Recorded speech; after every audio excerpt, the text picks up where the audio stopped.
माघ मास की शुक्ल पक्ष की पंचमी को देवी सरस्वती का अवतरण हुआ था। इसलिए इस दिन ज्ञान की देवी सरस्वती की पूजा की जाती है।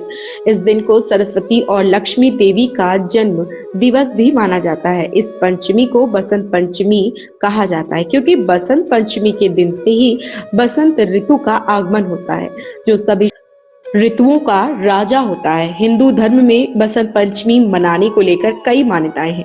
बसंत ऋतु और बसंत पंचमी का महत्व भी अलग है। इस वर्ष बसंत पंचमी 14 फरवरी अर्थात माघ शुक्ल पंचमी को है। आइए जाने बसंत पंचमी का इतिहास। बसंत पंचमी माघ माह की शुक्ल पंचमी के दिन मनाई जाती है।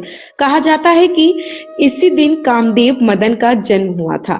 लोगों का दाम्पत्य जीवन सुखमय हो, इसके लिए लोग रति मदन की पूजा और प्रार्थना है। देवी सरस्वती का जन्म बसंत पंचमी को हुआ था, इसलिए उस दिन उनकी पूजा की जाती है और इस दिन को लक्ष्मी जी का जन्मदिन भी माना जाता है। इसलिए इस तिथि को श्री पंचमी भी कहा जाता है। इस दिन सुबह अभ्यंग स्नान किया जाता है और पूजा की जाती है। बसंत पंचमी पर वाणी की अधिष्ठात्री देवी सरस्वती की पूजा और प्रार्थना का बहुत महत्व है। ब्राह्मण शास्त्रों के अनुसार वाग देवी सरस्वती ब्रह्मा स्वरूप कामधेनु और सभी देवताओं की प्रतिनिधि है। वह विद्या, बुद्धि और ज्ञान की देवी है। अमित, तेजस्विनी और अनंत गुण शालिनी देवी सरस्वती की पूजा और आराधना के लिए मास की पंचमी तिथि निर्धारित की गई है। इस दिन को देवी के रहस्योद्घाटन का भी दिन माना जाता है। इस दिन माँ सरस्वती का आवाहन कर कलश की स्थापना की जाती है और उसकी पूजा भी की जाती है।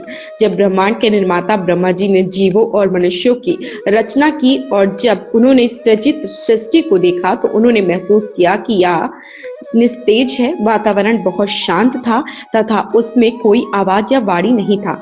उस समय भगवान विष्णु के आदेश पर ब्रह्मा जी ने अपने कमंडल से पृथ्वी पर जल छिड़का।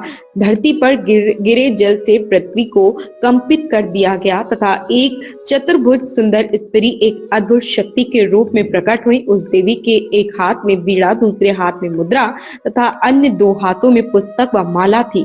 भगवान ने महिला से वीणा बजाने का आग्रह किया। वीणा की धुन के कारण पृथ्वी पर रहने वाले सभी जीवों, मनुष्यों को वाणी प्राप्त हुई। उस क्षण के बाद देवी सरस्वती कहा गया है।